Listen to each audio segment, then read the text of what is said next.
Mi nombre es José Antonio Zavala, tengo 51 años y quisiera contar un suceso que me aconteció hace muchos años, cuando era un veinteañero.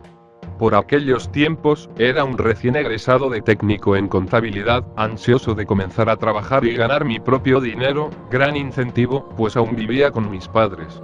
Era el otoño de 1985 y, tras cerca de 15 días de búsqueda activa de empleo, quedé seleccionado para un puesto de trabajo, concretamente en un prestigioso bufete de abogados.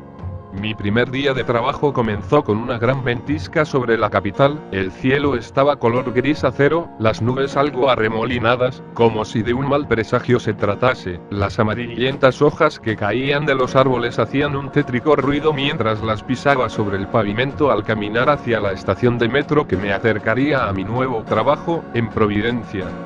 Finalmente, caminando por el puente que cruza el río, contemplo el gigantesco y moderno edificio de oficinas La Torre Santa María, de unos 33 pisos de altura situada en la ladera del cerro, rodeada de bellos jardines y espejos de agua, como uno de los tantos que se inauguraron por aquellos años en mi ciudad. Sin duda, me esperaba un grato comienzo. Tomé el ascensor y me dirigí hasta el piso 23, que es el que albergaba dicho bufete, en una de sus oficinas.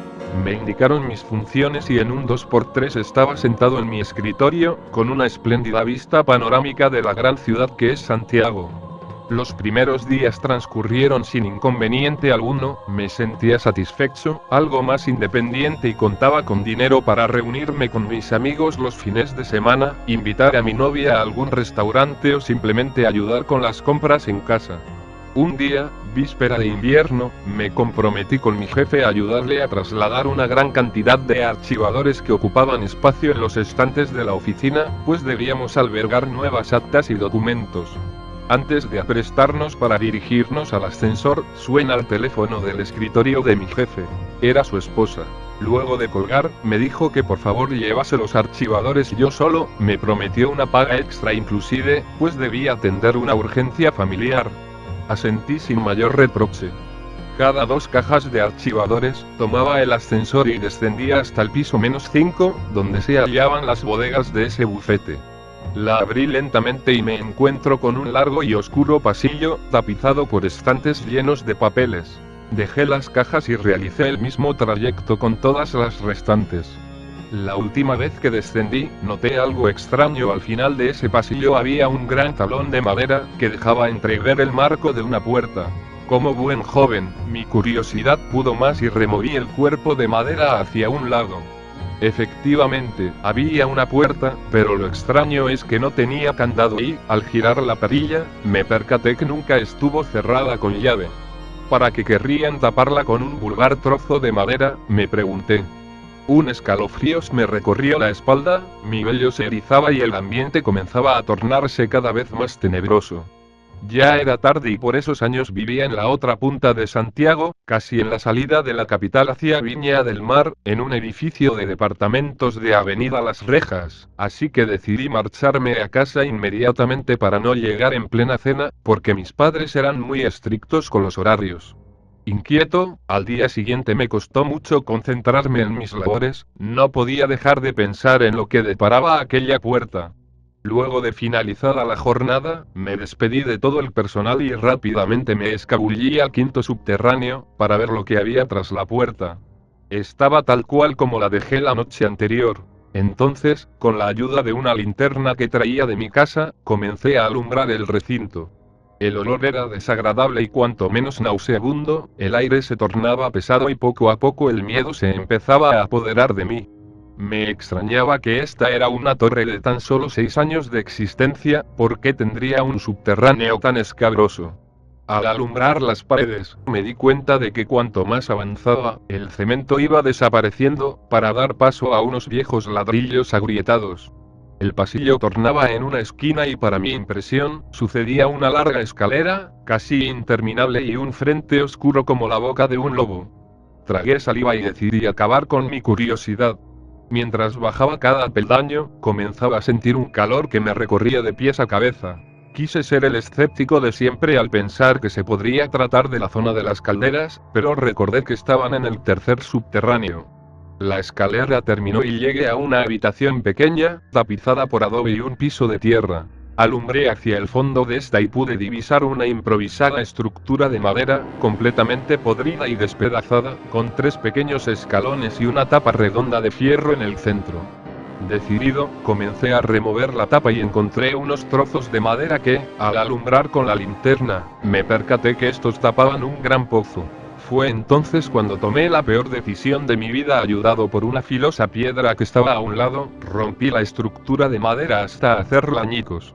Justo como pensé, al alumbrar nuevamente, se dejaba ver un pozo poco profundo, pero con un contenido que me perturbó y hasta me hizo dar un grito del susto. El fondo estaba lleno de cráneos humanos y cruces amontonadas e inclusive, al acercarme más, pude reconocer unas manchas marrones sobre ellos. Era sangre seca de quizás qué tiempos. No pude evitar reprimir una arcada al ver tan dantesca escena. No aguanté más, y salí arrancando por las escaleras hacia arriba. Corrí tan rápido como pude y de la desesperación, tomé el primer taxi que encontré al salir a la fría y lluviosa intemperie. Al llegar a mi departamento, pensé que todo aquello había acabado y que tan solo sería una terrorífica experiencia que algún día contaría en el futuro a mis hijos y nietos, mas no fue así. No transcurrió siquiera una semana cuando comenzaría la peor parte de mi experiencia. El día a día de la oficina resultaba bastante frenético por los meses de invierno. Estaba saturado de trabajo, pero lo hacía con gusto, pues en aquel momento, el fin de mes estaba a la vuelta de la esquina. Finalicé mi jornada laboral exhausto. Al salir del edificio, comencé a caminar hacia la estación de metro Pedro de Valdivia, la más cercana a aquella torre. Sentía el suave olor a tierra mojada que emanaba desde el Parque Uruguay, luego de 3 días de copiosas lluvias. Sin embargo, dicha agradable sensación culminó de golpe al cruzar la costanera. Sentía pasos detrás de mí, al son de los míos. Me volteé para ver quién caminaba tan cerca de mí, pero no había nadie. La calle estaba extrañamente vacía, cuando por lo general está repleta de oficinistas que se dirigen a coger locomoción. Era como si tuviese 4 pies. Sentía 4 zapatos caminando conmigo, 2 míos y otros 2 de un algo desconocido. Al descender la escalera del metro, dichos pasos cesaron. Dije, ha sido un día duro, extenuante, debo estar muy cansado. Mientras el metro iba en marcha, acostumbraba a colocarme mis auriculares y a escuchar a Phil Collins en mi personal. La música duró hasta la estación donde me bajaba y fue entonces otro suceso bizarro. Sentí suspiros y jadeos aparentemente de un hombre a través de mis auriculares. Decidí subir rápidamente las escaleras del metro y correr un poco para alejarme de la muchedumbre, para comprobar qué era exactamente lo que sonaba. Me detuve frente a un bloque de departamentos y comencé a notar que los jadeos se transformaban en un diabólico gruñido, el que dio paso a un aullido tan aterrador, que di un grito en plena calle. Corrí como nunca antes hasta mi torre, mientras comenzaba a llorar de tal susto. Al llegar a mi departamento, mis padres me miraron extrañados y me preguntaron el porqué de mi expresión tan desencajada. No quise emitir palabra alguna y solo dije que estaba cansado. Casi no pude cenar, el terror me invadía aun cuando estaba con la compañía de mis padres y mi hermano menor, Agustín. Ante lo acontecido, por primera vez en casi 10 años, cogí la Biblia que estaba en mi velador y leí diversos parajes. Pronuncié una serie de rezos, para lograr acallar mi mente. Eran las 11:15 de la noche y, para poder dormir más cansado, decidí encender el televisor. Sintonicé el canal 11 y me dispuse a ver el cine de última función. Poco a poco, comencé a caer en el sueño, poco a poco, hasta que me dormí. Estuve así por unas horas, hasta que en un momento, abrí los ojos repentinamente, mirando el techo y la lámpara que colgaba desde él.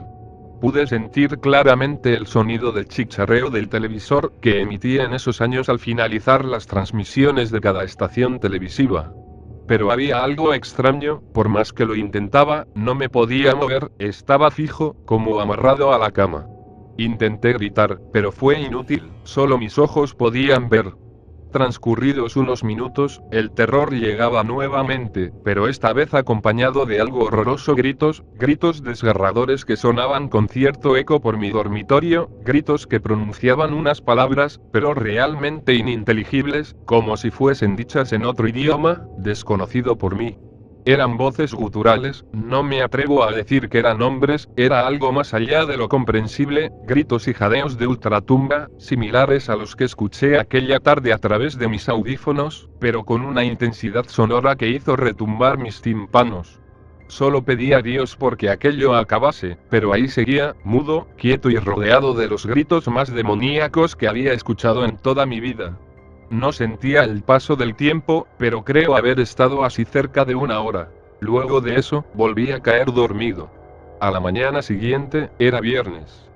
Esa noche me reunía con 2 compañeros de trabajo, en la casa de uno de ellos con la intención de pernoctar allí.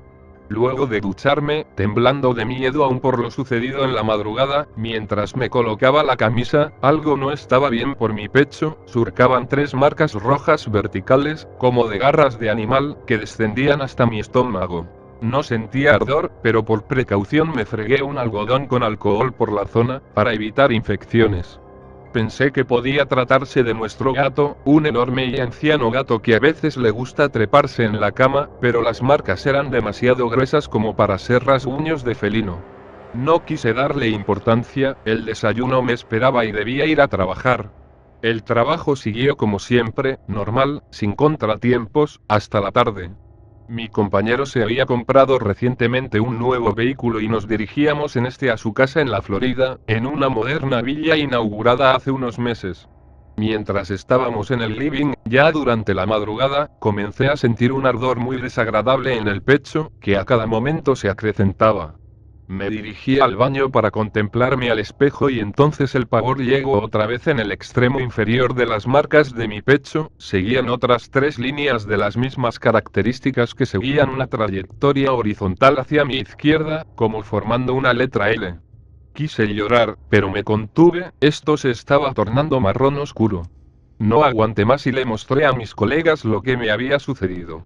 Sin saberlo, uno de ellos, Ricardo, era medianamente entendido en temas como estos son marcas diabólicas, musitó. En ese instante, comencé a tiritar y entre lágrimas, no pude contenerme y les conté todo lo sucedido a mis compañeros, les narré sobre aquel lugar, las escaleras, la bóveda secreta bajo la torre de oficinas, el piso de madera que removí y la desagradable sorpresa que me encontré bajo aquellas tablas. Ricardo, inquieto y con tono demandante, sabía lo que debíamos hacer: acudir de inmediato a los estacionamientos, atravesar el pasillo de la bodega y coger todos los objetos que se encontraban en aquel pozo. Sin embargo, Alberto, mi otro colega, hizo desistir a Ricardo de aquella idea, pues ya pasaban de las 2 de la mañana y nos encontrábamos bajo el toque de queda, impuesto durante los años de la dictadura militar de Augusto Pinochet. Dormí en el sillón del living de Ricardo, intentando conciliar el sueño y rogando porque nada ocurriese. Afortunadamente, mis horas de sueño transcurrieron normalmente, estaba demasiado cansado como para permitirme otro extraño desvelo como el de la noche anterior. Después de la ducha a la mañana siguiente, me di cuenta que aún mis marcas seguían al rojo vivo, pero decidido a terminar con todo, seguía Ricardo, con Alberto junto a nosotros, para dejar todo esto atrás. Nos dirigimos hasta la torre y dijimos en recepción que debíamos descender con el pretexto de ordenar unas cajas repletas de documentos. Extrañamente nos creyeron y bajamos hasta el -5. Entonces, entre los 3, comenzamos a retirar todos aquellos tétricos objetos del pozo y los introdujimos en un gran saco, pero para nuestra impresión, bajo todos los cráneos y cruces podridas, encontramos un conjunto de antiquísimas velas negras, fundidas hasta la mitad. Ello nos puso los pelos de punta, pero no podíamos soportar un minuto más en este sarcófago, pues el aire comenzaba a viciarse y la sensación de inquietud nos rodeó de un momento a otro. Rápidamente, salimos por una de las compuertas de emergencia que daba hacia la avenida del Cerro, para no levantar sospechas en recepción por ir arrancando con un gran saco repleto. Nos subimos al auto y a toda velocidad tomamos el camino de la pirámide y luego Américo Vespucio Norte, en esos años, una avenida rodeada de predios campestres. Luego, viramos en la carretera de Santiago hacia los Andes y, tras tomar un viejo camino de tierra, hoy parte de un gran conjunto inmobiliario, llegamos hasta la ladera de un cerro para dar término a todo esto. Vaciamos todo el contenido del saco en el suelo y Ricardo saca de la maleta del auto una bolsa de sal gruesa. comenzó a verter la sal poco a poco, circundando el conjunto de cráneos y las demás cosas formando un círculo. Por precaución, abandonamos el gran saco ya vacío al lado de todos aquellos chismes, para subir al auto y regresar a Santiago a continuar con nuestras vidas. Los días pasaron, mis heridas sanaron y la pesadilla comenzaba a quedar atrás. Ya era agosto, pleno invierno y una gran helada se cernía sobre la capital. Un día, al llegar muy temprano a la oficina para adelantar trabajo, me encontraba solo en el escritorio, traspasando algunos datos a la computadora. En ese instante, pude escuchar un leve rugido, como el de un perro enrabiado, proviniendo detrás del muro que daba al pasillo de las otras oficinas. Extasiado y con el corazón en la mano, fijé mi vista hacia el umbral de la puerta, inmóvil. Justo allí, de derecha a izquierda, una sombra negra y densa que no tenía el aspecto de un humano, sino más bien de una extraña criatura de baja estatura, encorvada y sin piernas, pasa fugazmente sin emitir ruido alguno. Desde ese momento, nunca más volví a presenciar algo de esa índole en mi vida, ni siquiera quise indagar más en el asunto, no quise saber por qué existía tal extraño sótano bajo los cimientos del edificio. Lo único que sé, es que lo que sea que hubiese estado allí, nunca debió ser perturbado.